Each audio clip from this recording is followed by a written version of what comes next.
The RV Show USA is brought to you by Rockwood, building better RVs, making smarter RVers. You know what? Living the RV dream is something that so many people want to do. But for most people, their dream remains just that, a dream. But not the family on line 3, Ben and Charity DeVries. Hi, guys. How y'all doing? Good. How are you? Good. Thanks for being with us. So I did a little bit of reading up on y'all. It looks like you're big dreamers, but you're also pretty big doers. What's your story? Yeah. So we like to, work hard, play hard sort of thing. But what we do for work is we run 2 e-commerce businesses, and then we also have a digital marketing company as well. So the beautiful thing about what we're doing is that it's 100% online. So as long as we have an internet connection, we can do what we need to do to keep our businesses going. How long have y'all been doing that? I mean, long time or something recent or? So with our businesses, we really got started on our businesses about 4 years ago, and we really did it because we wanted to have that time and location freedom. And we knew that, at the time, our kids were little, preschool age. So I was staying at home with the kids, not working outside of the home. I did a few things from home where I did some social media marketing. And then Ben was, working a day job. And we just really felt like we were stuck.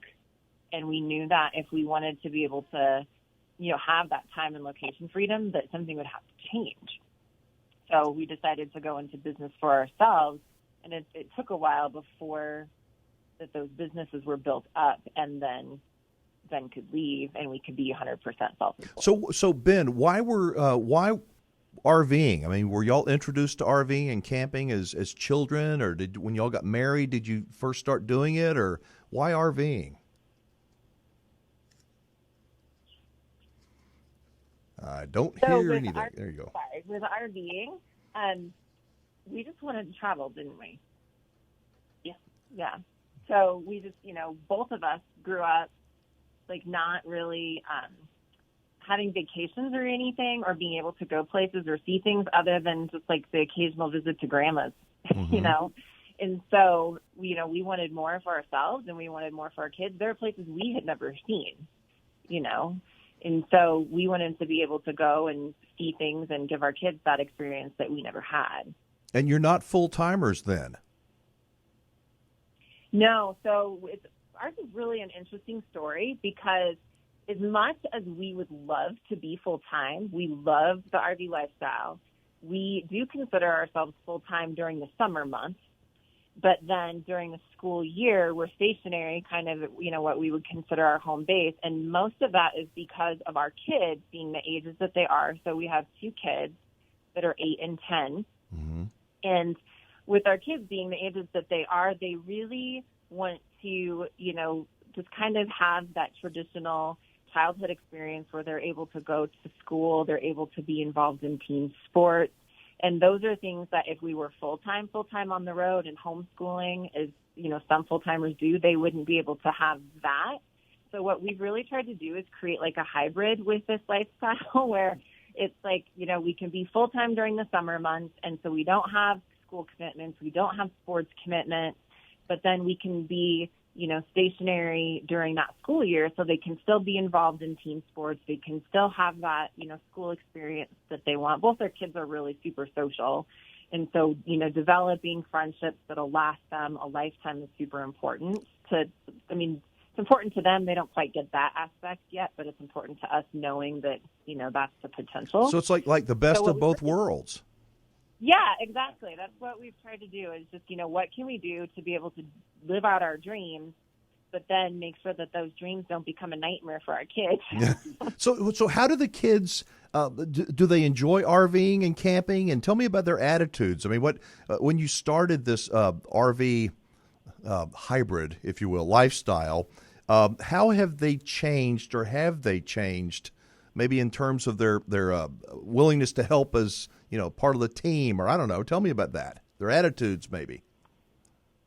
Yeah. So, when we first started, they were super excited, and that part hasn't changed.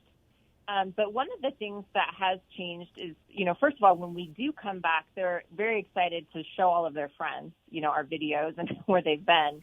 But their attitude has changed. They've become a little bit more just aware that there's more to the world than where we live, that there's different cultures, that there's different food, that there's different accents. Like our daughter especially will, hear somebody talk with a Southern accent and she'll be like, "Are they Tennessean, Mom?" Or, they've become more aware that the world is a lot bigger place than just our own backyard. And so it's really kind of changed their perspective on, what's even possible for them as they grow up, where they want to live. Our daughter, who's 8 now, has, expressed, "I want to live in Florida and I want to be a snorkel instructor." And, after we went to Florida. So, it's opened up their world more. And the other thing is, too, history's come to life. Like now they're studying U.S. history in school, and they're able to be like, "I saw the Declaration of Independence when we were in Washington, D.C., or we saw the battlefield in Gettysburg when we were there." And so it's really, made history come to life for them as well, which is all part of what we want for them in those experiences. And so you started a YouTube channel, like a lot of people do, but yours is a little bit different, got a different angle, and it's called The Grateful Glamper. Tell us the kind of things that you are hoping to do with The Grateful Glamper.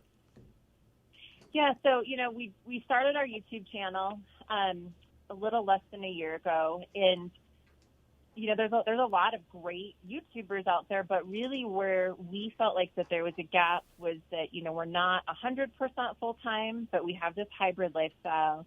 But really what we wanted to do and what our goal was is we wanted to inspire other families to, connect with one another and to spend time together, and whatever that looks like. If it's the RV lifestyle, that's awesome and that's amazing. But even if it's just go visit your local state park, or if you have a national park in your, neck of the woods, like take your family and go make some memories. I've said forever, the way we spell love is Time, and there's just no better way, in my view, to spend that time and love your family than, camping and RVing and spending that time. And it doesn't have to be all happy and joyous all the time, but that time is so incredibly important because your 8 and 10-year-old, before you, in the blink of an eye, they're gone. No, it's so true. And like we even the other day, we were on our way to school, and it hit me that because of the ages that they are and the grades they're in grades back to back. And so when they graduate high school, we're going to have 2 years of high school graduations back to back, and then they're gone. Right. So tell me about the RV you've got. Did you buy new, used? Have you had other RVs before? And talk to me about that. Yeah, so we bought used. We decided that we'd first purchase an older RV. We got a 2000 Pace Aero. It was a gasoline RV, and just to kind of test the waters and see if this is for us. Mm-hmm. And we went around the U.S. and loved it, had a blast. And that was a couple of years ago. And so we decided to kind of up the ante and get a diesel pusher. So we now have an 04 Fleetwood Discovery diesel pusher, and we love it. It's night and day different from the gas rig that we used to have. Yeah, we figured out really quickly that for the type of, essentially we're full-time during the summer. Uh-huh. And so we're living in our rig, during the summer for 3 months out of the year. And so we figured out really quickly what worked and what didn't. And so that first rig we had, while it was a great first rig, it was just that. It was a good first rig. And so we, found out really quickly, okay, if we're going to kind of be able to do this life without being at each other's throats, we need to change a few things. So we got something a little bit bigger and easier to drive for us. Yeah, they say that as soon as you buy an RV, you're going to start shopping for your next one as soon as you pull out of the dealer's lot. Listen, guys, we're running out of time. How's the best way for folks to learn more about the Grateful Glamper? Yeah, so they can visit our website at gratefulglamper.com, or they can also check us out on YouTube, searching Grateful Glamper. And then we're also on Facebook and Instagram. Awesome. Well, all the best to you. Sounds like y'all are having a good time. We'll talk again, all right? All right. Sounds great. Thank you. You betcha. Nice folks right there, everybody. They're the Grateful Glamper on YouTube.